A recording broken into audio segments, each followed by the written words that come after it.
So welcome back everyone, this is Mayank Kothari. We have started the chapter of working capital management in the last lecture and we are going to continue from question number 11 in this video.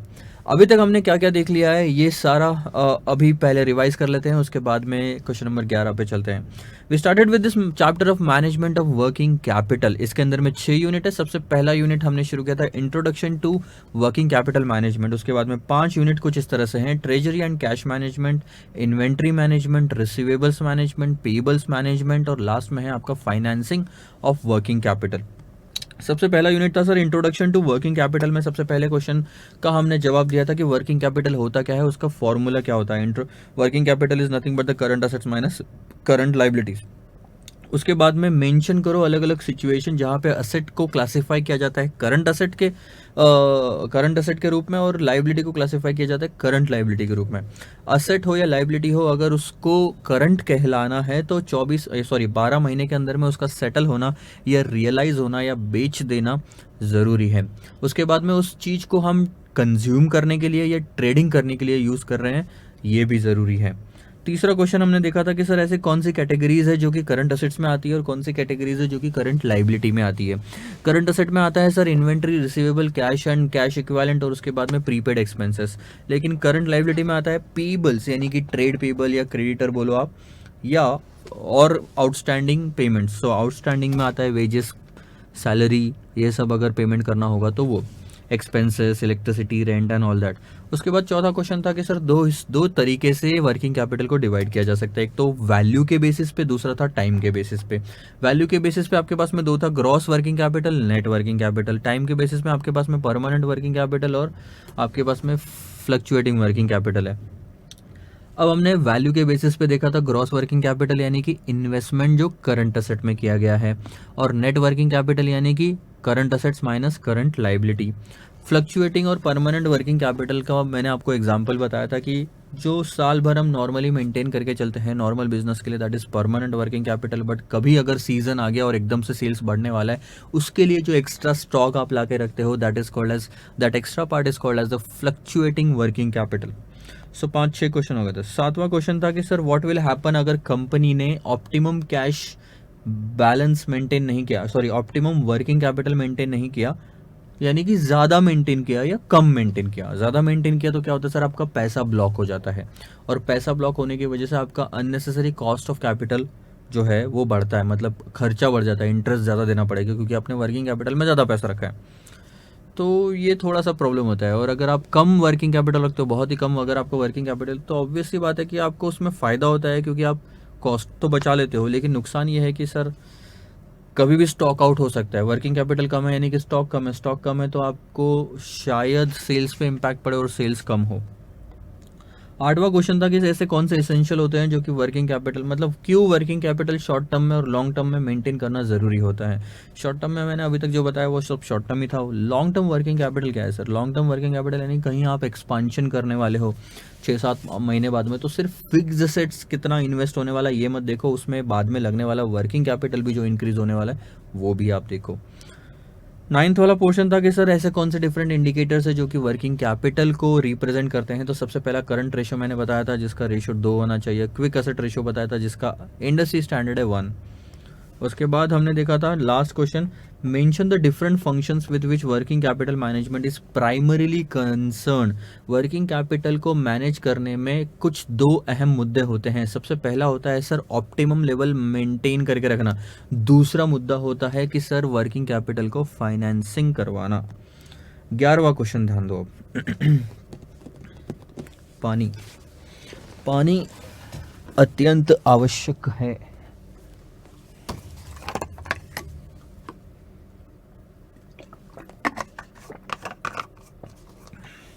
देखो आपको ये bottle दिखेगी नहीं, आपको ये bottle इसलिए नहीं दिख रही क्योंकि ये ग्रीन कलर की बॉटल है और ग्रीन कलर इसमें से छुप जाता है. गुड. तो मैं जब भी पानी पीऊँगा आपको पता नहीं चलेगा. ये ढक्कन है मेरे हाथ में, थोड़ा बहुत तो दिख रहा होगा यार आपको, ऐसे मत करो. ये देखो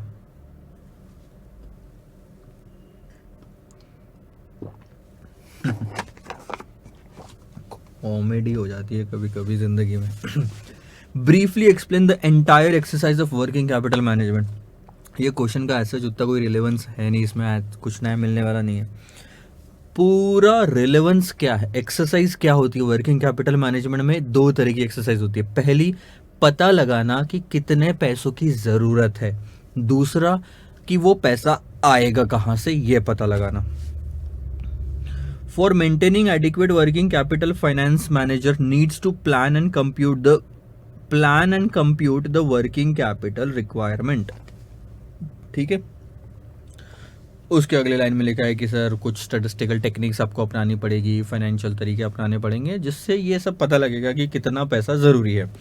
sound financial and statistical technique supported by the judgement should be used to predict the quantum of working capital required. उसके बाद once the requirement has been computed, एक बार अगर आपको पता चल जाता है तो he needs to ensure that it's financed properly. अब फाइनेंसिंग प्रॉपरली होनी चाहिए।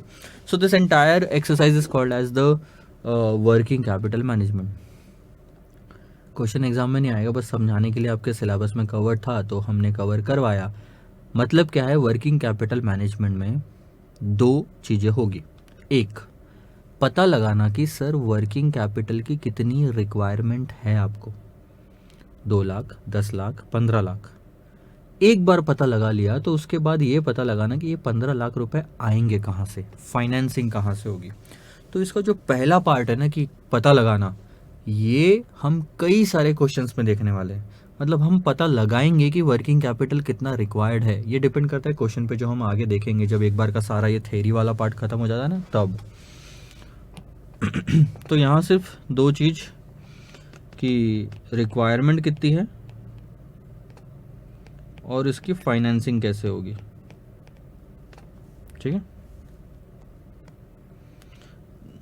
Mention the factor which needs to be considered while planning for working capital requirement.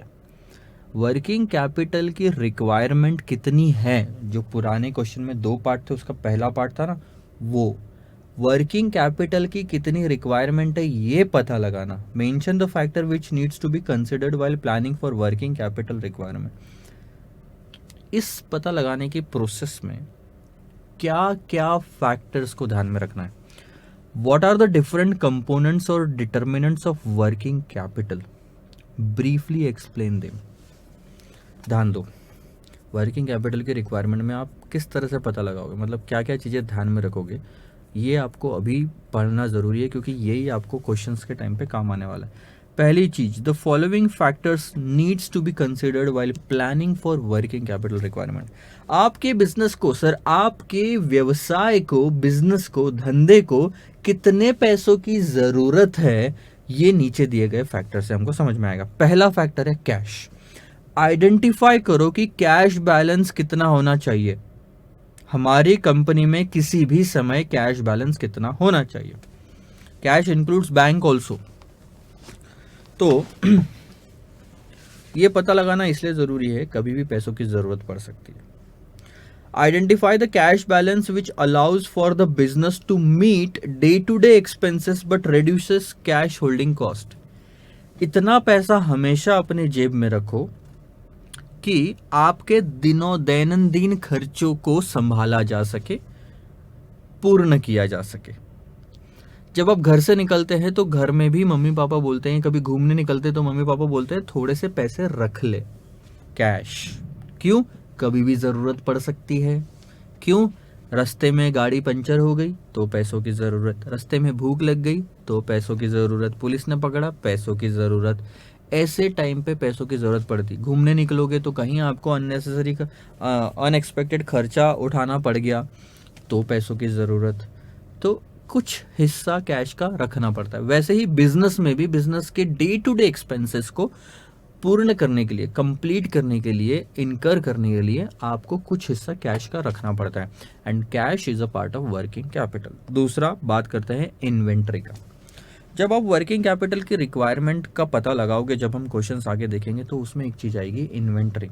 आपको उसमें ये पता लगाना होगा कि सर हम इन्वेंट्री का स्टॉक कितने महीनों का मेंटेन करके रखते हैं। सो रॉ मटेरियल कितने महीने का चाहिए, वर्क इन प्रोग्रेस कितने महीने का चाहिए, फिनिश गुड्स कितने महीने का चाहिए।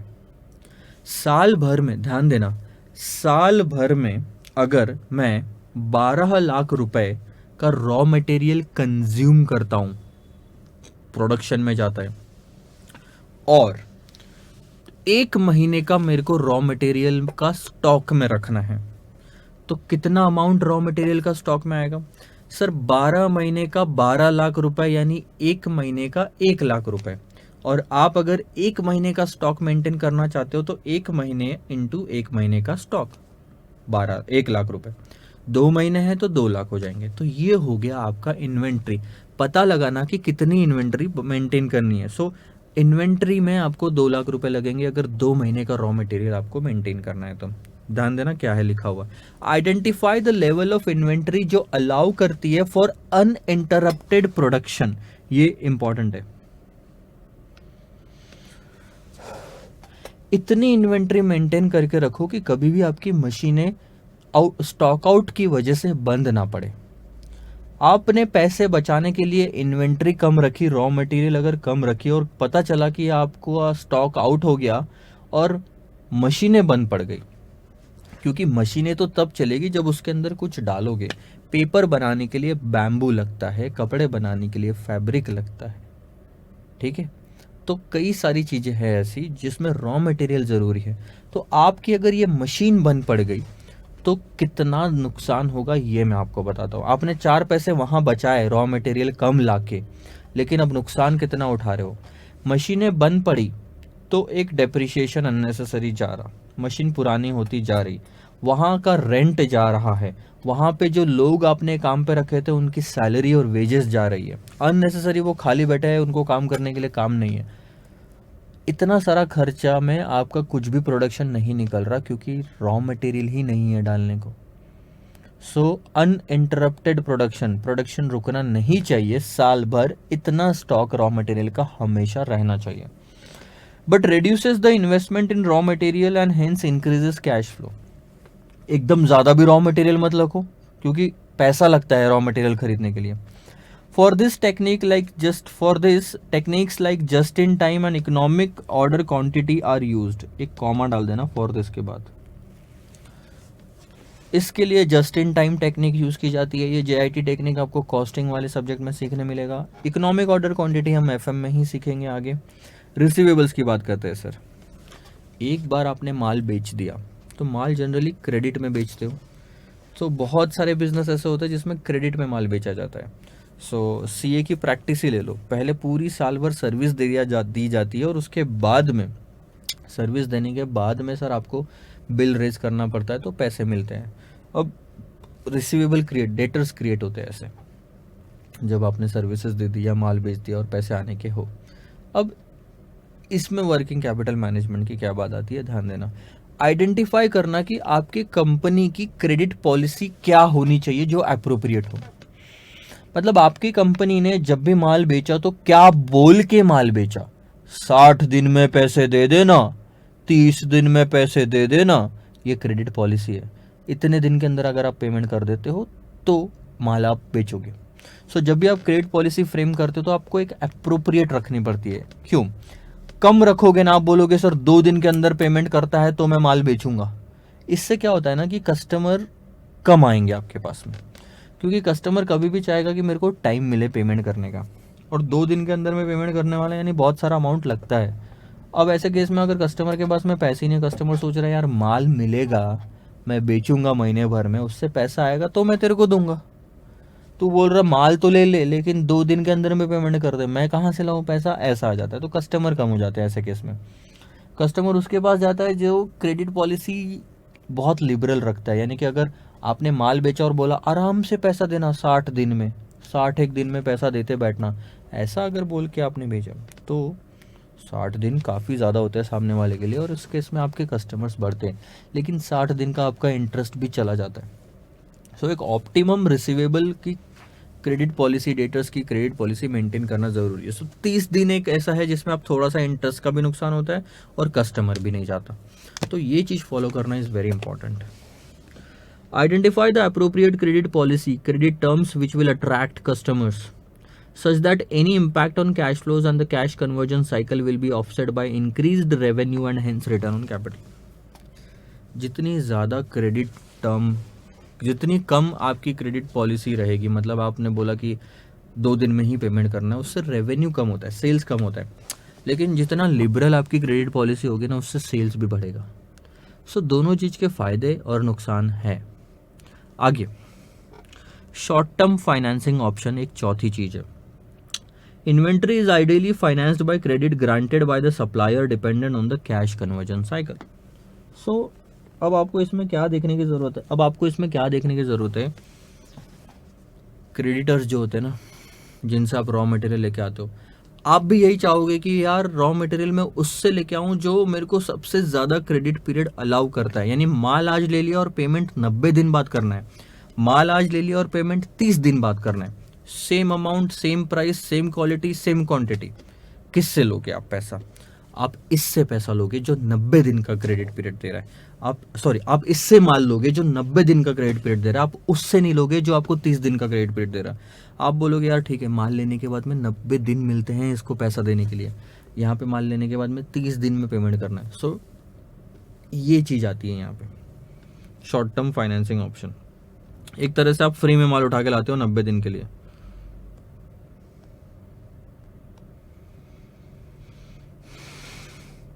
Nature of business. अब वर्किंग कैपिटल आपके बिजनेस में कितना होना चाहिए, ये बिजनेस के नेचर पे भी डिपेंड करता है। एग्जाम्पल के तौर पे कंस्ट्रक्शन का बिजनेस ले लो। कंस्ट्रक्शन के बिजनेस में सबसे ज़्यादा वर्किंग कैपिटल होता है, क्योंकि 2-2 साल तक आपका बहुत सारा अमाउंट WIP में दिखता रहता है, वर्क इन प्रोग्रेस। बिल्डिंग बनाना शुरू करते हो तो 2 दिन, 5 दिन या 10 दिन में तो बिल्डिंग नहीं बन जाती। लेकिन अगर ये बॉटल बनाना शुरू करूँ मैं, अच्छा ये तो बॉटल आपको दिख ही नहीं रही होगी सॉरी, ये अगर रिमोट बनाना शुरू करूँ मैं, ये 1 दिन का काम है, 1 दिन में रिमोट बन के बाहर आ सकता है। आ रही बात आपको समझ में? तो ज़्यादा से ज़्यादा 1 दिन का WIP रहेगा इसमें। लेकिन बिल्डिंग्स अगर आप बना रहे हो तो उसमें 1.5-1.5, 2-2 साल का WIP रहता है। सो उस केस में अमाउंट ज़्यादा होती है रिक्वायरमेंट वर्किंग कैपिटल की, क्योंकि WIP is again part of the stock and stock is a part of working capital. एक तो ये हो गया। लेकिन उसी के कंपैरिजन में मैं बता रहा हूँ आपको, जब आप फूड बिजनेस होता है, रेस्टोरेंट खोलो, रेस्टोरेंट वाले बिजनेस में ये क्या है, पेरिशेबल नेचर का आइटम है खाना। ठीक है, डोसा खाते हो, इडली खाते हो, वड़ा खाते हो, ये रोज का है। तो स्टॉक में कुछ रखना नहीं पड़ता आपको। आप ये आज का खाना स्टॉक में रख के 4 दिन बाद नहीं बेच सकते, ये स्टॉक में रख के आप 2-2 साल तक बेच सकते हो। तो आप ही सोचो, फूड बिजनेस जो होता है ना पेरिशेबल नेचर का, उसमें वर्किंग कैपिटल की रिक्वायरमेंट ना के बराबर होती है, ना के बराबर। मैक्सिमम आप 10 घंटे का, मतलब घंटों में आ जाती है वर्किंग कैपिटल की रिक्वायरमेंट उस केस में, दिन तक तो जाती भी नहीं है। सो बिजनेस के नेचर पे डिपेंड करता है कितना वर्किंग कैपिटल रहेगा। कंस्ट्रक्शन है तो बहुत ज़्यादा, फूड बिजनेस है तो बहुत कम। अब मेरे को ले लो, जैसे वीडियो लेक्चर्स बेचता हूँ, तो वीडियो लेक्चर से तो मेरे को एक एवरेज मेंटेन करके रखना पड़ता है, 50 बुक्स 100 बुक्स मेंटेन करके रखो, उससे ज़्यादा इन्वेस्ट करने की कोई ज़रूरत ही नहीं है पैसा उसके अंदर। 6th वाला part, market and demand conditions. अब कोई एक ऐसा बिजनेस है मान लो, उस बिजनेस में क्या है ना, बहुत डिमांड है प्रोडक्ट की, बहुत डिमांड है। इसका मतलब लोग खरीदने रेडी है। डिमांड कब बोलते हो आप? जब लोग खरीदने रेडी होते हैं। अब अगर लोग खरीदने रेडी, इसका मतलब मैंने यहाँ बनाया तो बिक जाएगा, बनाया बिका, बनाया बिका, बनाया बिका। इससे क्या हो रहा है, प्रोडक्शन में जब माल जाता है तो फिनिश गुड्स बन के तैयार हो गया और तुरंत बिक गया, तो फिनिश गुड्स में भी नहीं रहा, अब तो निकल गया, बेचा तो कैश आ गई। इसमें क्या हुआ पता है, वर्किंग कैपिटल की रिक्वायरमेंट आपकी बहुत कम हो गई। ऐसा कहीं नहीं हो रहा कि आप बना के स्टोर करके रख रहे हो स्टॉक में ना, बन रहा है बिक रहा है, बन रहा है बिक रहा है, और इतनी डिमांड है तो आप कैश ज़्यादा प्रीफर करते हो, और लोग पे करेंगे। अगर डिमांड ज़्यादा है तो लोग फिर कैश भी पे करते। तो वर्किंग कैपिटल तो सर तब आएगा ना जब स्टॉक में पैसा पड़ा रहेगा, माल पड़ा रहेगा। आपने इधर बनाया फिनिश गुड्स और बिक गया, अब स्टॉक में था ही नहीं, तो वर्किंग कैपिटल की रिक्वायरमेंट बहुत कम हो गई। ऐसा ही किस्सा है, अगर आप स्टॉक बना के रख रहे हो और बिक ही नहीं रहे। गाड़ी ले लो, कार, अब स्टॉक बनाया 2-2 साल तक ना बिके कार, हो भी सकता है ऐसा। एप्पल के आईपैड हो गए, मैकबुक हो गया, या फिर कोई फ़ोन हो गया, आज बनाया, 2-2 साल तक नहीं बिक रहे, 1-1 साल तक नहीं बिक रहे, तो वो उस केस में वर्किंग कैपिटल रिक्वायरमेंट ज़्यादा होती है। Next is technology and manufacturing policy. बहुत कुछ डिपेंड करता है आपकी मैन्युफैक्चरिंग पॉलिसी पे, टेक्नोलॉजी पे। टेक्नोलॉजी अगर बहुत ज़्यादा बदलती रहती है, सोचो समझो इस बात को, तो वर्किंग कैपिटल की इतनी रिक्वायरमेंट नहीं होती।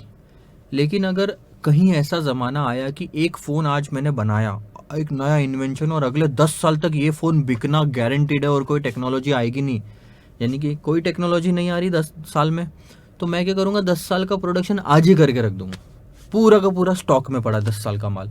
वर्किंग कैपिटल रिक्वायरमेंट बढ़ गई, क्योंकि 10 साल का प्रोडक्ट आज बनाना है आपने।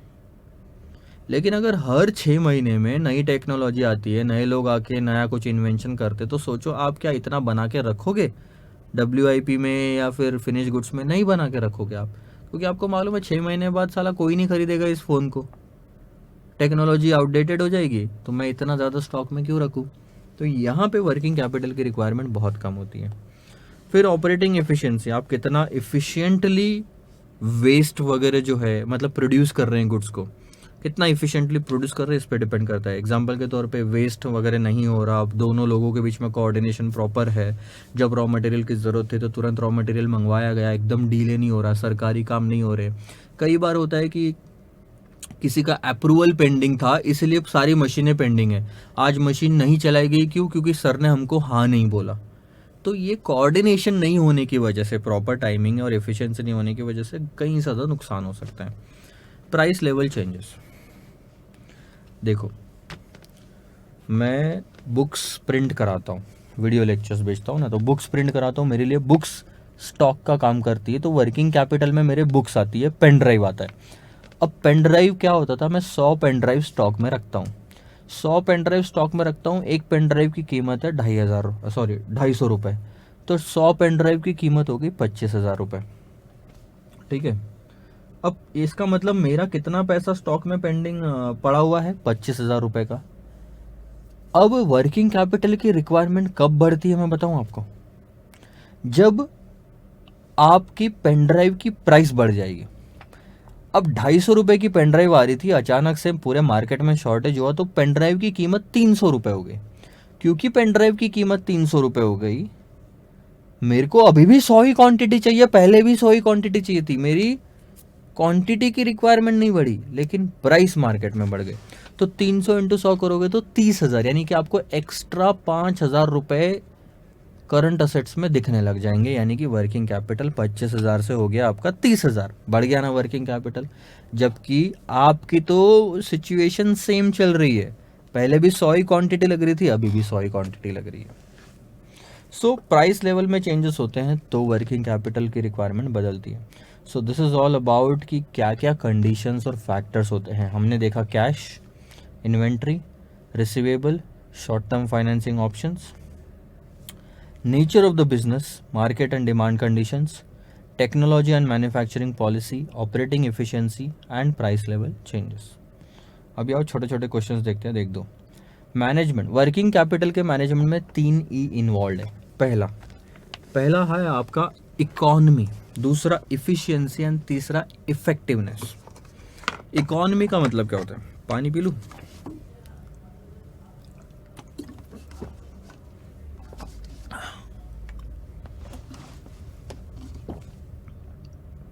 हाँ, आपको मेरे पीछे से कुछ वर्ड्स दिख रहे होंगे, सही है बेटा, कॉमेडी है कॉमेडी। इकोनॉमी का मतलब क्या होता है, ध्यान दो। इकोनॉमी का मतलब होता है कि आप जब भी कुछ चीज़ें बनाने की कोशिश, बनाना चाहते हो, प्रोडक्शन करना चाहते हो, स्टॉक रखना चाहते हो, तो it should be economical to you, it should be allowed by the government, it is in your capacity कि आप इतना इन्वेस्टमेंट कर सकते हो वर्किंग कैपिटल में। दैट शुड बी इकोनॉमिकल, मतलब रियलिस्टिक होना चाहिए, पॉसिबल होना चाहिए कि मैं इतना स्टॉक की रिक्वायरमेंट है और मैं इतना रख पा रहा हूँ। पता चला 10 लाख रुपए की रिक्वायरमेंट और आपके पास में पैसे ही नहीं है। पता चला 10 लाख की रिक्वायरमेंट है आपके बिजनेस के हिसाब से, लेकिन गवर्नमेंट अलाउ नहीं करती इससे ज़्यादा माल खरीद के रखने के लिए, तो 5 लाख के ऊपर रख नहीं पा रहे आप। इफ़िशियंसी, वर्किंग कैपिटल मैनेजमेंट में आपने इफ़िशिएंट होना बहुत ज़्यादा ज़रूरी है, यानी कि वर्किंग कैपिटल इतना मेंटेन करके रखो न ज़्यादा न कम। You should be efficient at every step. Raw material लेके आना, प्रोडक्शन में डालना, फिनिश गुड्स में, डेटर्स की पॉलिसी से लेके क्रेडिटर्स की पॉलिसी तक, ये सब अगर इफ़िशिएंटली चलता रहा तो आपका बहुत ज़्यादा फ़ायदा होगा। और इफ़ेक्टिवनेस, इफ़ेक्टिवनेस का मतलब हो गया बहुत ही सिंपल कि जो भी पॉलिसीज़ आपने लागू की है इफ़िशियंसी के हिसाब से, वो एक्चुअल में इम्प्लीमेंट करो। इफ़ेक्टिव होनी चाहिए।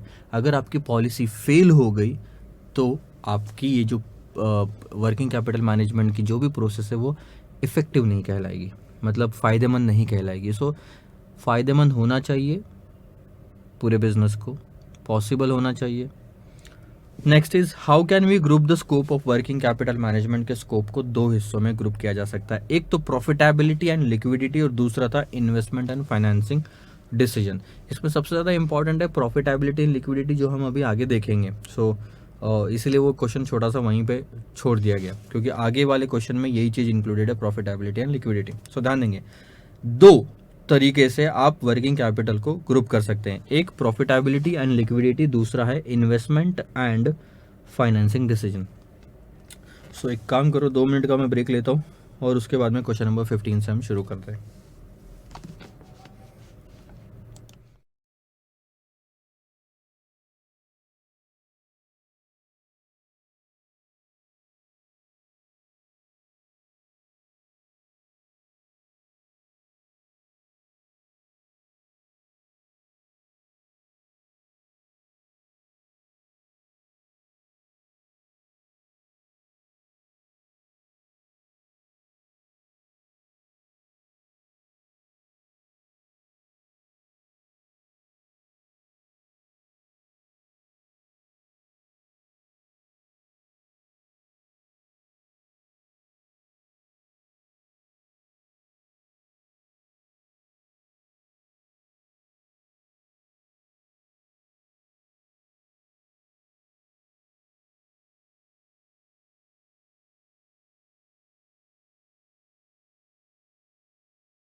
ध्यान देंगे सर। क्वेश्चन नंबर 15 क्या बोलता है? Briefly explain the profitability and liquidity as a scope of working capital management. Also explain why a trade off is necessary between the liquidity and profitability. Liquidity का मतलब क्या होता है? सबसे पहले तो लिक्विडिटी मतलब आपके पास में इनफ कैश अवेलेबल होनी चाहिए। मेरे जेब में सिर्फ 2 रुपए, इसका मतलब लिक्विडिटी बहुत ही खतरे में है, लिक्विडिटी अवेलेबल नहीं है। और मेरे जेब में 2,000 रुपए या 5,000 रुपए, इसका मतलब लिक्विडिटी मेंटेन की गई है, लिक्विडिटी है, बहुत कैश अवेलेबल है मेरे पास में। सो एक होता है लिक्विडिटी, दूसरा होता है प्रॉफिटेबिलिटी। प्रॉफिटेबिलिटी का मतलब होता है प्रॉफिट होना किसी भी बिजनेस में। मेरे बिजनेस की प्रॉफिटेबिलिटी बहुत अच्छी है, मेरे बिजनेस की प्रॉफिटेबिलिटी बहुत अच्छी है, इसका मतलब मेरा बिजनेस बहुत प्रॉफिट कमा रहा है। खराब है मतलब खराब। पहली चीज ध्यान देना, for uninterrupted and smooth functioning of the day to day business of an entity it is important to maintain liquidity of funds evenly. Liquidity of funds evenly maintain करके रखना इज इंपॉर्टेंट अगर आपके बिजनेस की day to day activities को आपको अच्छे से चलाना है। इसका मतलब क्या होता है sir? Day to day function क्या होता है? माल खरीदना, रॉ मटेरियल खरीदना, प्रोडक्शन में डालना, फिनिश गुड्स तैयार होता है, उसके बाद बिकता है माल, माल बिकने के बाद में कैश आता है, उसी कैश से आप रॉ मटेरियल फिर से खरीदते हो क्रेडिटर से, और फिर सारी प्रोसेस से चालू हो जाती है। ये सारी प्रोसीजर के लिए आपके पास में पैसा होना जरूरी है। क्या लिखा है वहां पे? To maintain liquidity of the funds evenly.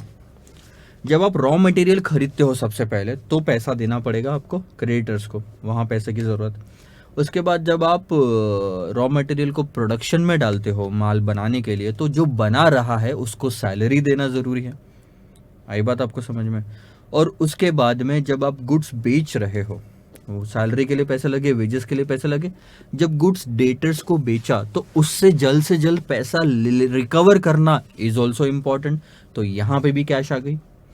Raw material खरीदने में कैश है, प्रोडक्शन में वेजेस और सैलरी देने में कैश है, डेटर से पैसा लेने में कैश है। हर जगह कैश का इंपॉर्टेंस है। कहीं भी एक प्रोसेस अगर आपकी गड़बड़ आ गई तो आपका पूरा साइकिल खराब होता है। इसीलिए liquidity is very important. Next, also we know that each rupee of capital bears some cost. आपको ये चीज क्लियर कट पता होनी चाहिए। कॉस्ट ऑफ कैपिटल में हमने देखा था, जितना भी पैसा हम बिजनेस में यूज करते हैं, या तो फिक्स एसेट्स में डाल रहे हैं या तो करंट एसेट्स में डाल रहे हो। ये पैसा आया कहाँ से? आपके जेब से 100 करोड़ रुपए लगाए, आपके पापा ने दिए थे 100 करोड़ रुपए? नहीं नहीं नहीं नहीं नहीं नहीं नहीं नहीं नहीं। आपने तो सर इक्विटी शेयर से उधार लिया था, प्रेफरेंस शेयर से उधार लिया था, डिबेंचर से उधार लिया था, लोन से उधार लिया था। इस तरह से 100 करोड़ रुपए जमा होते, और ये 100 करोड़ रुपए में से 70 करोड़ के सर फिक्स एसेट्स खरीदे, 30 करोड़ रुपए वर्किंग कैपिटल में जा रहे हैं। तो ये जो 30 करोड़ रुपए क्या फोकट में यूज करने मिल रहा है? ना ना ना ना ना ना ना ना। ये 30 करोड़ रुपए पे आप सर कॉस्ट बियर कर रहे हो। 7% या 10% से अगर आपने ये पैसा लाया होगा तो 30 करोड़ पे साल का 3 करोड़ रुपए इंटरेस्ट देना पड़ता है। ये चीज समझो। आई बात समझ में? तो also we know that each rupee of capital bear some cost, so while maintaining the liquidity the cost aspect ratio needs to be borne. क्योंकि खर्चा अगर आपका बढ़ा तो प्रॉफिट आपका कम होगा। इंटरेस्ट अगर आपका बढ़ गया ना तो खर्चा बढ़ा, खर्चा बढ़ा तो प्रॉफिट कम होगा, प्रॉफिट कम होगा तो प्रॉफिटेबिलिटी पे फर्क पड़ेगा। सो लिक्विडिटी ज्यादा मेंटेन करने के चक्कर में प्रॉफिट कम भी हो सकता है। लिक्विडिटी कम करोगे तो प्रॉफिट बढ़ सकता है। तो एक तरफ फायदा, दूसरे तरफ नुकसान, ये हो सकता है। अब आगे देखो, unnecessary tying up of funds. Unnecessarily अगर आपने रॉ मटेरियल की 5 किलोग्राम की रिक्वायरमेंट है मेंटेन करके रखने के लिए वर्किंग कैपिटल, लेकिन आपने 15 किलो खरीद लिया, 20 किलो खरीद लिया, इसका मतलब आपने पैसा ब्लॉक कर दिया इन्वेस्टमेंट में, सॉरी रॉ मटेरियल में। Unnecessary tying up of funds in idle assets not only reduces the liquidity. जब आप पैसा डाल देते हो ना यार, आप बैंक अकाउंट में पैसा रखते तो बहुत अच्छा था, लेकिन वहाँ से थोड़ा पैसा निकाल के आपने रॉ मटेरियल खरीद लिया। आपने, आपके महीने की 10 कारें बिकती है तो आप साला 10 से 12 कार ला के रख लो। 50 कार शोरूम में भर के रख ली तो 50 कार का कैश देना पड़ा आपको। 50 कार अब कैश के रूप में, कार के रूप में पड़ी है। कैश जो आपका है 50 कार का, लेट से एक कार का 5 लाख रुपए था, तो 50 कार का कितना हुआ सर? 2.5 करोड़ रुपए। अब ये 2.5 करोड़ रुपए बैंक में पड़ा रहता तो किसी भी पर्पस के लिए इस्तेमाल कर सकते थे। 2.5 करोड़ रुपए में आप चने भटूरे भी खा सकते, छोले भटूरे भी खा सकते थे, या 2.5 करोड़ रुपए में आप बाहर घूम के भी आ सकते थे, फॉरेन टूर। लेकिन आपने उस पैसे को कार में इन्वेस्ट कर दिया, स्टॉक में डाल दिया। 50 कार, महीने की 10 बिकती है, 50 खरीद के रख ली। तो उससे हुआ क्या सर कि अब ये कार से न छोले भटूरे मिलेंगे, न कार से आप बाहर दूसरे देश घूम के आ सकते हो। पैसे लगते हैं रहने खाने पीने के। तो unnecessary tying up of funds in idle assets. Idle नहीं है असेट्स, कंटिन्यूस बिक रहा है, प्रोडक्शन में मतलब ऑपरेटिंग में है तो बहुत ही अच्छी बात है। लेकिन आइडल पड़े हुए असेट्स में, मतलब ऐसे असेट्स जो कि सिर्फ पड़े रहने वाले हैं, उसमें पैसा लगाना सबसे बड़ी बेवकूफ़ी होती है। Not only reduces the liquidity but also reduces the opportunity to earn better return from a productive asset। उसी 2.5 करोड़ को उस 50 कार में ना डालते हुए सिर्फ 10 कार लेके आते 50 लाख की, 2 करोड़ रुपए आपके पास बच जाते 2.5 में से। 2 करोड़ रुपए की एफडी बना लो ना यार, कहीं और इन्वेस्ट कर दो, कुछ तो कमाओगे। ये बात समझ में? Hence a trade-off is required। So profitability भी कम नहीं होना चाहिए और liquidity भी मेंटेन रहना चाहिए। कैश इनफ होना चाहिए, ज़्यादा नहीं। ज़्यादा रही ना तो प्रॉफिटेबिलिटी कम होएगी, कम रही ना लिक्विड कैश तो भी प्रॉफिटेबिलिटी कम होएगी। तो आप एक चीज़ समझो, ये कैश है, ये प्रॉफिटेबिलिटी है। अगर कैश का लेवल ऑप्टिमम रहा तो प्रॉफिटेबिलिटी बेस्ट रहेगी, ठीक है। अगर आपने ज़्यादा कैश रख ली, हाई कैश, तो भी प्रॉफिटेबिलिटी गिर सकती है, लो कैश तो भी प्रॉफिटेबिलिटी गिर सकती है। सर कैसे? हाई कैश मेंटेन किया यानी कि ज़्यादा लोन लेके रख लिया, जितना चाहिए उससे ज़्यादा। अगर हाई कैश है इसका मतलब इंटरेस्ट कॉस्ट यहाँ पे बढ़ जाती है, इंटरेस्ट की कॉस्ट बढ़ जाती है, तो खर्चा बढ़ गया, प्रॉफिट कम हो गया। लो कैश रखी आपने तो उससे क्या होता है सर कि लो कैश होने की वजह से कई बार आपकी कंपनी में आप लाइबिलिटी नहीं पे कर पा रहे हो सकता है किसी महीने की सैलरी नहीं पे कर पाए तो एम्प्लॉयज़ छोड़ के चले गए, उससे डायरेक्ट सेल्स पे फ़र्क पड़ता है, तो सेल्स कम होता है। सेल्स कम हुआ, रेवेन्यू कम हुआ तो प्रॉफिट कम हुआ। बहुत ही सिंपल ये कॉन्सेप्ट लगता है।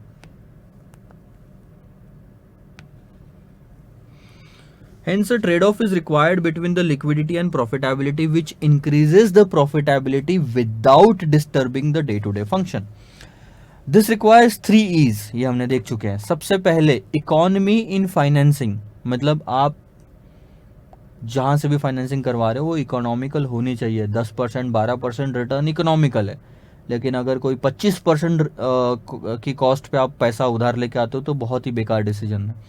इफ़िशियंसी इन यूटिलाइजेशन, आप उस पैसे का प्रॉपर तरीके से यूटिलाइज कर रहे हो तो इफ़िशियंट कहलाओगे। And effectiveness in achieving the intended objectives, जो भी आपको अचीव करना था उसमें आपने प्रॉपर एक्शन लेके अचीव किया तो इफेक्टिव है। समराइज करो एंड प्रेजेंट करो in a tabular format the advantages of profitability and liquidity with respect to the components of working capital. Also present in the same table the trade off between profitability and liquidity. अरे छोड़ो, मैं आपको बताता हूँ क्या है। एक table बनाओ, पहले वाले कॉलम में लिखो कि वर्किंग कैपिटल में क्या क्या आता है। इन्वेंट्री आती है, कैश आती है, रिसीवेबल आता है, स्टॉक हो गया, डेटर आता है, रिसीवेबल में आ गया, इन्वेंट्री, रिसीवेबल, कैश और क्रेडिटर्स ले लो। अब आप बताओ कि इस इन्वेंट्री ज़्यादा मेंटेन करके रखा तो क्या होगा फ़ायदा, और कम किया मेंटेन तो क्या फ़ायदा होगा, और ऑप्टिमम किया तो क्या फ़ायदा होगा। मतलब 10 किलो की इन्वेंट्री ला के रखी हाई साइड में, 5 किलो की इन्वेंट्री है आपकी ऑप्टिमम साइड में, और 2 किलो या 1 किलो इन्वेंट्री रखी लोअर साइड में, तो फ़ायदा क्या होता है। गनीमत यह है कि यहाँ पे उन्होंने डिसएडवांटेजेस नहीं पूछा हायर और लोअर साइड के, बट लोअर साइड में दिए हुए हैं, हम डिस्कस करेंगे। एक एक करके मैं लेता हूँ आपसे, ध्यान देना। आई होप आपने पहले पढ़ा हुआ होगा। 1 सेकंड दे दो बस।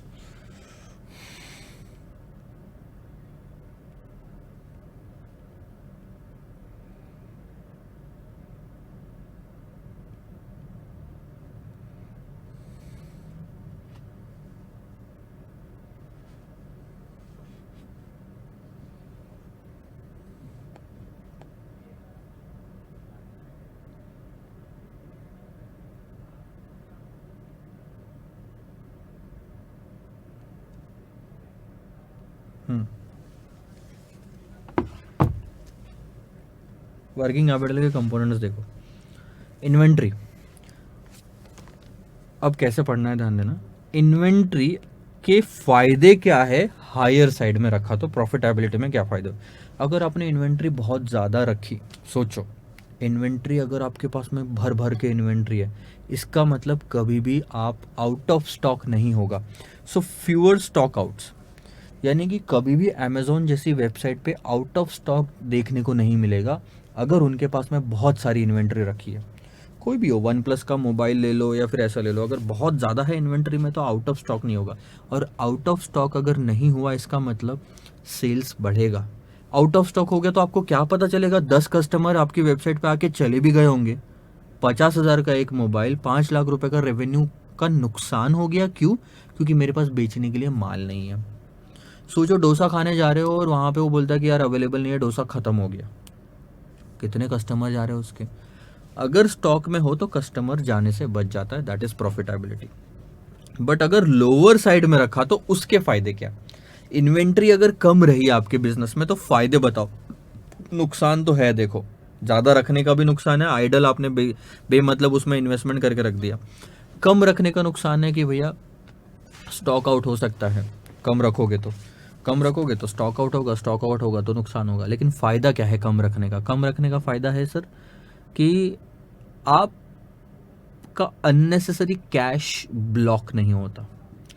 50 फ़ोन रख लिए, 50,000 के, तो 2.5 लाख रुपए नहीं, 25 लाख रुपए का उसमें अमाउंट ब्लॉक्ड रहता है। लेकिन 50 की जगह सिर्फ 5 ही फ़ोन रखे तो 2.5 लाख रुपए ही आपके ब्लॉक्ड रहते हैं। उस 20 बाकी के आपके 22.5 लाख रुपए, 22.5 लाख रुपए, इसको कहीं और इन्वेस्ट कर सकते हो। सो क्या लिखा है sir? Lower inventory requires less capital but endangered stock out and loss of goodwill. सीधी बात है। जब भी मैं अमेजोन की वेबसाइट पे जा रहा हूँ sir, out of stock, out of stock, out of stock दिखता है। अगर आपने ये देखा होगा प्रैक्टिकल लाइफ में, ये पेटीएम पे आपको बहुत देखने मिलता है कि out of stock, out of stock. इससे क्या होता है? गुडविल का नुकसान होता है कि साला जब भी मैं इस वेबसाइट पे जाता हूँ कुछ नहीं मिलता, बेकार वेबसाइट है, गुडविल का नुकसान हुआ।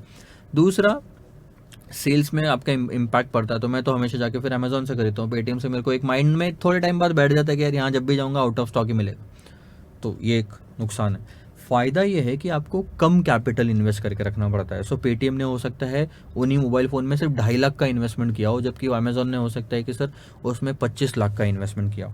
सो पेटीएम को पैसा कम लगा, ये फ़ायदा है। रिसीवेबल, अच्छा, ऑप्टिमम। अब ट्रेड ऑफ की बात करते हैं। Trade off between profitability and liquidity, न ज़्यादा न कम के बीच अगर कुछ आता है तो वो है ट्रेड ऑफ। यानी कि 15 मोबाइल रख लो, 10 मोबाइल रख लो, न ज़्यादा न कम। इससे क्या होगा? कस्टमर स्टॉक आउट भी नहीं होगा आपका, कस्टमर का नुकसान भी नहीं होगा, गुडविल का नुकसान भी नहीं होगा। थोड़ा सा इन्वेस्टमेंट, कैश भी इतना ज़्यादा नहीं लगेगा लेकिन इतना ज़्यादा नहीं लगेगा। तो थोड़ा सा इधर से गए, थोड़ा सा इधर से गए तो ऑप्टिमम आ गया। Next is receivables. रिसीवेबल्स पे ध्यान दो। अगर बहुत ज़्यादा है आपके रिसीवेबल्स, यानी कि बहुत सारे डेटर से जिनसे पैसा लेना है, बहुत ज़्यादा अमाउंट है डेटर से जिनसे पैसा लेना है, तो उसका फ़ायदा क्या है पता है? अगर डेटर्स ज़्यादा है इसका मतलब आपकी क्रेडिट पॉलिसी लिबरल है। यानी आप एक बार माल बेचने के बाद में 50 दिन, 60 दिन, 100 दिन तक कस्टमर से पैसा नहीं मांगते। जब तक कस्टमर से पैसा नहीं आएगा तब तक डेटर्स बढ़ता जाएगा। और जब तक आप कस्टमर से पैसा नहीं मांगते, इसका मतलब क्या होता है पता है? कि कस्टमर आपसे खुश है। कस्टमर को पता है कि मैं इनसे माल खरीद के लेके जाऊंगा, पैसे की कोई दिक्कत नहीं होगी, मैं कभी भी दे सकता हूँ पैसे इनको।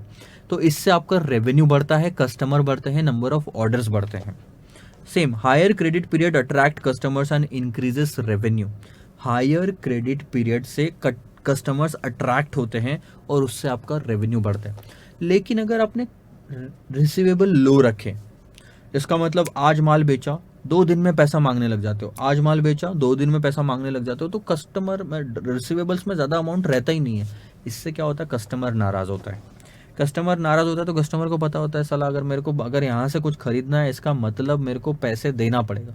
ऐसा नहीं हो सकता कि बिना पैसे के मैं खरीद लूँ बाद में पैसे दूँ ना। So this is important. So customer, क्या बोलते हैं उसको, कस्टमर आपका नुकसान होगा, मतलब यहाँ पे कस्टमर लॉस होगा, इससे रेवेन्यू कम होता है। क्यों? क्योंकि आप बहुत जल्दी पैसा मांग लेते हो, तो इसी वजह से रिसीवेबल्स कम होते हैं। आओ,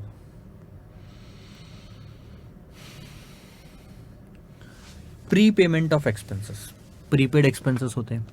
सोचो आपने साल भर का राशन खरीद के रख लिया।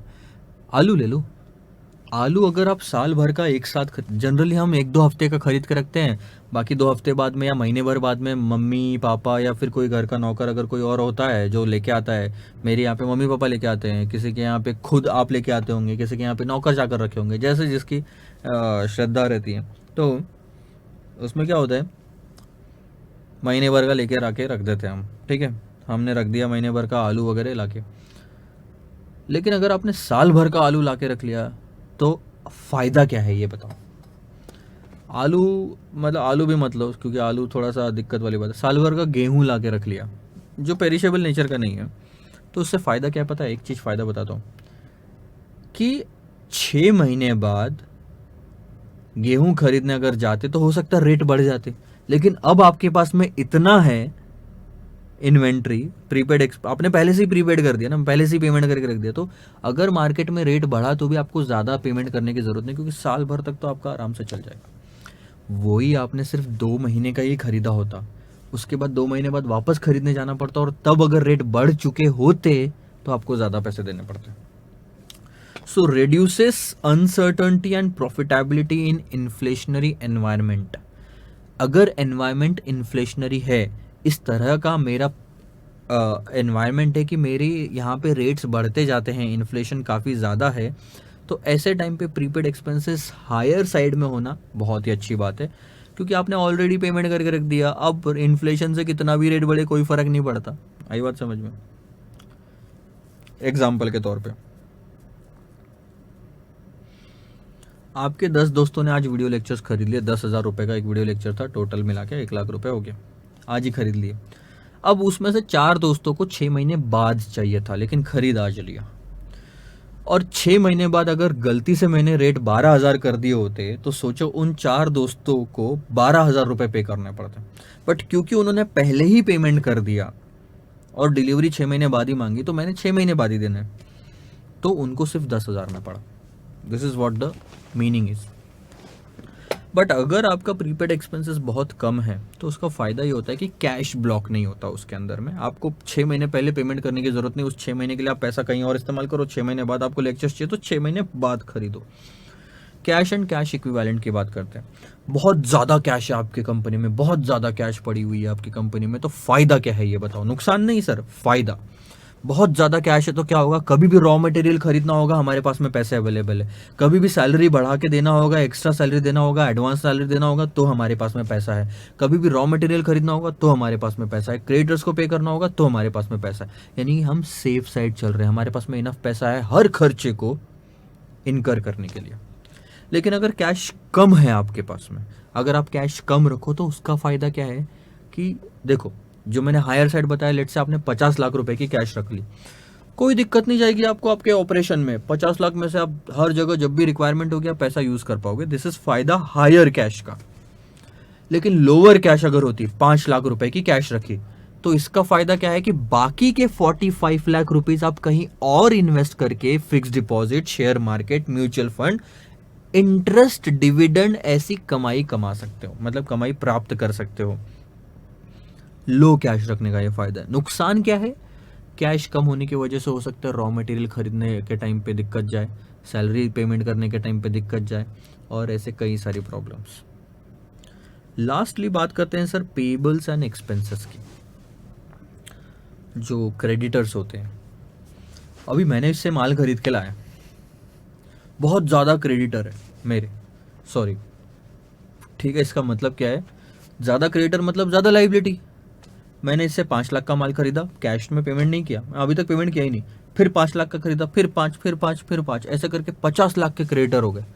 फ़ायदा क्या है ज़्यादा क्रेडिटर्स होने का? ज़्यादा क्रेडिटर्स रखने का फ़ायदा क्या है मैं बताता हूँ। आप, मैंने पहले महीने 5 लाख का माल खरीदा, पैसे नहीं दिए, दूसरे महीने 5 लाख का माल खरीदा, पैसे नहीं दिए, तीसरे महीने 5 लाख का माल खरीदा, पैसे नहीं, 10 महीनों तक 5-5 लाख का माल खरीदा, पैसे नहीं दिए। फ़ायदा यह है कि वो पैसा जो आपको लॉजिकली देना चाहिए था वो आपने नहीं दिया, क्योंकि सामने वाले ने मांगा ही नहीं या क्रेडिट पीरियड अलाउ किया है 10-10 महीनों का, तो वो पैसा कहीं और इन्वेस्ट करके आप कुछ कमा सकते हैं उससे। Capital can be used in some other investment avenues, इसको ना देते हुए, और 10 महीने बाद वहां से आ जाएगा तो इसको दे देना आप। ये हायर क्रेडिटर रखने का फायदा है। लेकिन लो क्रेडिटर रखने का फायदा क्या होता है, ध्यान देना। Payables are honoured in time. 30 दिन की क्रेडिट पीरियड थी, माल खरीदा, 30 दिन बाद पेमेंट कर दिया, तो वो क्रेडिटर आपके कम हो गए, फिर माल खरीदा, फिर पेमेंट कर दिया, तो क्रेडिटर हमेशा आपके बुक्स में कम दिखेंगे। और अगर आपकी बुक्स में क्रिएटर्स कम दिखेंगे तो उसका फायदा क्या है? सबसे पहले payables are honoured in time, आप वक्त पे सामने वाले को पेमेंट करते हो तो इससे आपकी गुडविल अच्छी होती है।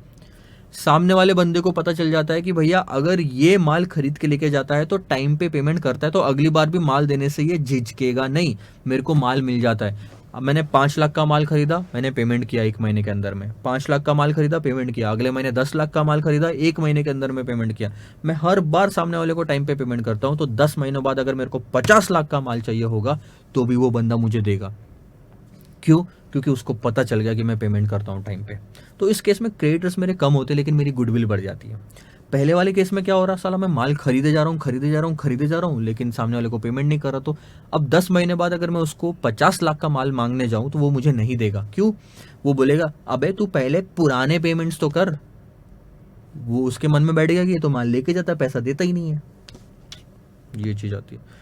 So this is all about it. और ऑप्टिमम रखने के लिए देखो, ऑप्टिमम आप यहाँ पे पढ़ो, ऑप्टिमम रखोगे तो बहुत ही अच्छी बात है, ना ज़्यादा ना कम। तो ये था सर क्वेश्चन नंबर 16। काफ़ी इंटरेस्टिंग सा क्वेश्चन था, आपको ये एग्जाम में आ सकता है, आप नोट करके ज़रूर रख लेना, ठीक है? 1 सेकंड होल्ड करो।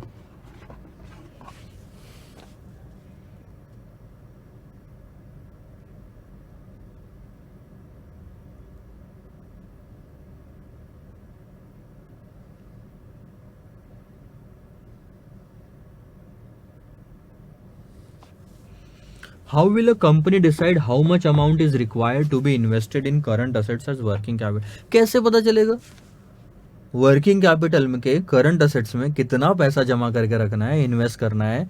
ये कैसे पता चलेगा किसी भी कंपनी को? ध्यान दो, ज़्यादा उसमें आपको कोई राज नहीं खुलने वाला यहाँ पे। How much amount is required to be invested in current assets as working capital is a matter of policy decision by entity. पूरे सेंटेंस में सिर्फ ये आखिरी के 4 वर्ड काम के, बाकी पूरा रिपीट है। ये डिपेंड करता है कि कंपनी क्या पॉलिसी मेंटेन करके रख रही है। It has to be decided in the light of organisational objectives, आपकी कंपनी के ऑब्जेक्टिव्स क्या है, ट्रेड पॉलिसीज क्या है, और कॉस्ट बेनिफिट कंसिडरेशन क्या है, मतलब ज़्यादा रखो तो फ़ायदा कितना, कम रखो तो नुकसान कितना, and all that. There is no set rules for deciding the level of investment. Question क्या था, किस तरह से पता चलेगा कि कितना पैसा इन्वेस्ट करना चाहिए? आंसर क्या है, ऐसा कोई रूल नहीं है जिससे ये पता लगे कि कितना पैसा इन्वेस्ट करके रखना चाहिए। Some organizations, due to its peculiarity require more investment than others. कुछ ऑर्गेनाइजेशंस को बहुत ज़्यादा रिक्वायरमेंट होती है वर्किंग कैपिटल की और कुछ को बहुत कम होती है। एग्जाम्पल के तौर पे मैंने बताया कि कंस्ट्रक्शन का बिजनेस ले लो। कंस्ट्रक्शन के बिजनेस में बहुत ज़्यादा वर्किंग कैपिटल की रिक्वायरमेंट होती है, और उसी के टाइम पे साथ में फूड इंडस्ट्री ले लो, फूड इंडस्ट्री में बहुत कम वर्किंग कैपिटल लग रहा है। Infrastructure development company requires more investment in its working capital as there may be huge inventory in the form of work in progress. Whereas, on the other hand, a company which is engaged in the fast food business comparatively requires less working capital. आई बात समझ में ये चीज़ आपको? So there is no set of rules. आपका question भले ये पूछ रहा है कि किस तरह से पता लगा है कि कितने रिक्वायरमेंट है, बट ये डिपेंड करता है बिजनेस के नेचर पे, बिजनेस की पॉलिसीज पे। कोई एक रूल नहीं है जिससे हर जगह फॉर्मूला लगा दिए तो पता चल जाएगा इस कंपनी की रिक्वायरमेंट कितनी, उस कंपनी की रिक्वायरमेंट कितनी ना। क्वेश्चंस भी आपको आगे ऐसे दिए रहेंगे। क्वेश्चन नंबर 18 ध्यान देंगे, ये बहुत ही इंपॉर्टेंट है। 2 मिनट होल्ड करो, अपन इसको डिस्कस करेंगे अच्छे से।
तो ध्यान देना, बहुत ही important question. The amount which is required to be invested in current assets as working capital depends on various factors, mention and briefly explain those factors. Working capital के करंट असेट्स में कितना अमाउंट इन्वेस्ट करके रखना चाहिए, ये depend करता है अलग अलग पहलुओं पे। वो पहलू क्या है और उन सबको डिटेल में एक्सप्लेन करो। सबसे पहला, नेचर ऑफ इंडस्ट्री। किसी भी कंपनी के इंडस्ट्री के नेचर पे डिपेंड करता है कि रिक्वायरमेंट कितनी होनी चाहिए। पहला ही एग्जांपल मैंने लिया था आपको कि अगर इंफ्रास्ट्रक्चर है या आपका कंस्ट्रक्शन कंपनी है, इस इंडस्ट्री में वर्किंग कैपिटल की रिक्वायरमेंट बहुत ज़्यादा होती है, जबकि फूड इंडस्ट्री में वर्किंग कैपिटल की रिक्वायरमेंट बहुत कम होती है। लॉजिक है यार, इंफ्रास्ट्रक्चर कंपनी में बिल्डिंग्स बनने के लिए 2-2 साल लग जाते हैं, तब तक जितना भी खर्चा किया वो WIP में रहता है। बट फूड इंडस्ट्री में सुबह का आप एक दिन के ऊपर का खाना 4-4 दिन तक नहीं बेच पाओगे ना। आज का खाना शाम तक मैक्सिमम और दूसरे दिन नया बनता है, तो वर्किंग कैपिटल की रिक्वायरमेंट ही नहीं होती। टाइप्स ऑफ प्रोडक्ट, आप किस तरह के प्रोडक्ट बेच रहे हो इस पे भी डिपेंड करता है वर्किंग कैपिटल की रिक्वायरमेंट क्या है। अगर कोई रिमोट बेच रहा है या मोबाइल फ़ोन बेच रहा है तो ये ड्यूरेबल है, ये रखे जा सकते हैं सालों तक, 2-2 साल तक ये खराब नहीं होते, तो ये एक साथ बनाए जा सकते हैं। सो ऐसे केस में वर्किंग कैपिटल की रिक्वायरमेंट ज़्यादा हो सकती है। लेकिन अगर आपके पेरिशेबल नेचर के है तो इसमें आपका वर्किंग कैपिटल ज़्यादा नहीं होगा। Again taking the example of food industry, dosa ले लो, प्रोडक्ट क्या है डोसा, प्रोडक्ट क्या है इडली। ये आपका वर्किंग कैपिटल में ज़्यादा अमाउंट नहीं कवर अप करता, क्योंकि एक दिन में ख़राब हो जाता है, ख़त्म हो जाता है, तो ये ज़ीरो हो जाएगा अगर आप उसे वर्किंग कैपिटल में रखने की कोशिश करेंगे तो। तीसरा है मैन्युफैक्चरिंग बिजनेस है या सर्विस है या ट्रेडिंग है। मैन्युफैक्चरिंग में क्या होता है, रॉ मटेरियल का स्टॉक होता है, WIP का स्टॉक होता है और आपका फिनिश गुड्स का स्टॉक होता है। लेकिन ट्रेडिंग में क्या होता है, सीधा फिनिश गुड्स ही है, स्टॉक स्टॉक है, WIP नाम की चीज नहीं होती। सर्विस में क्या WIP होता है, नहीं होता। वॉल्यूम ऑफ सेल्स आपके बिजनेस पे डिपेंड करता है वर्किंग कैपिटल का रिक्वायरमेंट कितना। अब बाकी सब छोड़ दो, दो सेम कंपनी लेते हैं।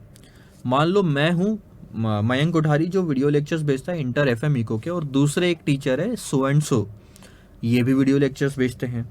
अब मयंक कोठारी के इंटर FM के वीडियोस साल भर में 10,000 बिकते हैं, तो उसको ध्यान में रखते हुए 10,000 लेट से 12,000 बिकते हैं, उसको ध्यान में रखते हुए हर महीने में 1,000 का एवरेज आता है, तो मेरे को कम से कम 1,000 बुक्स का एवरेज स्टॉक मेंटेन करके रखना पड़ेगा।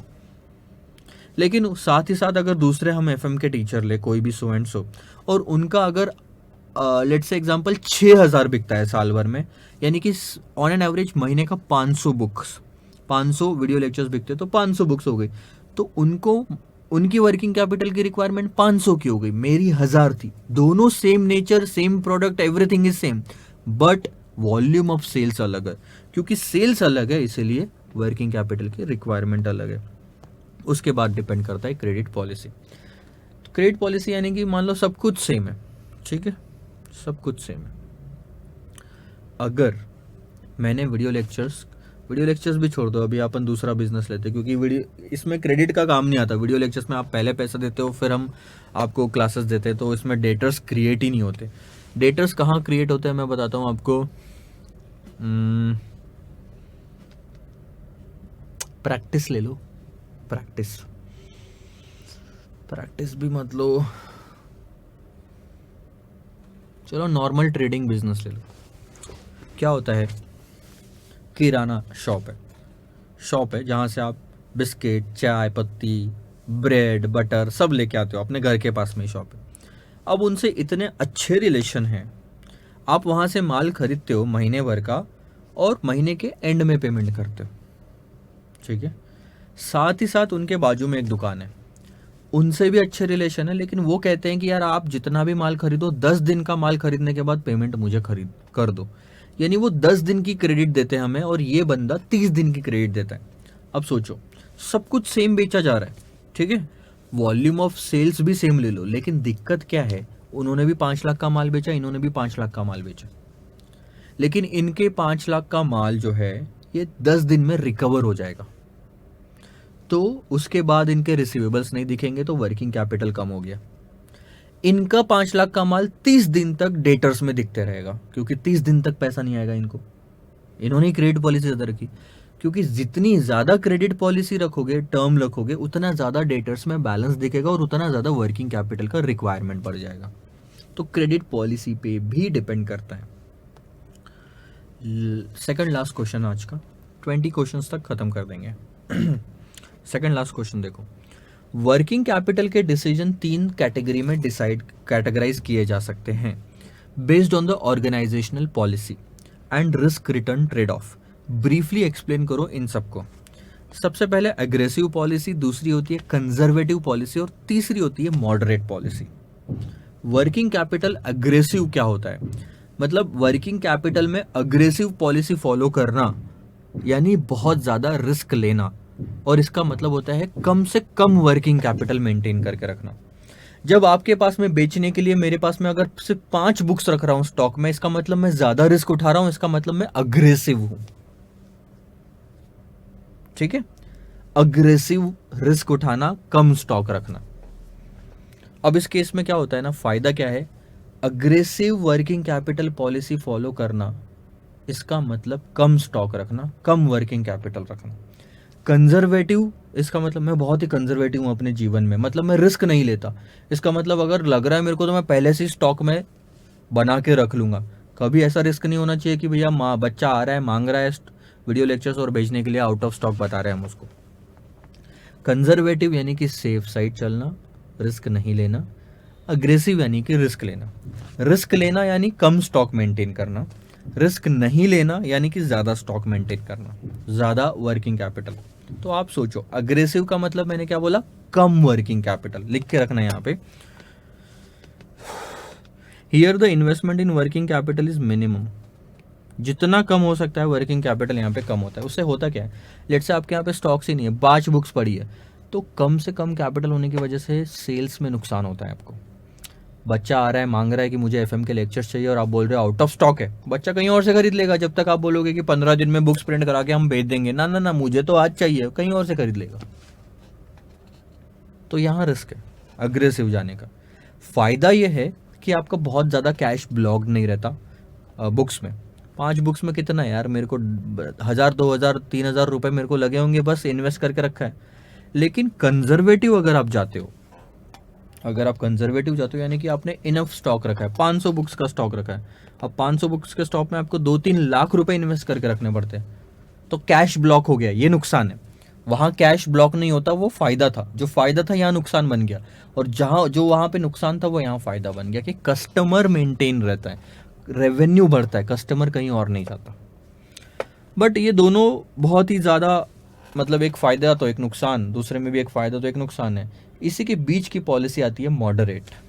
100 बुक्स नहीं, आप एक काम करो, 50 या 30-40 बुक्स रखो।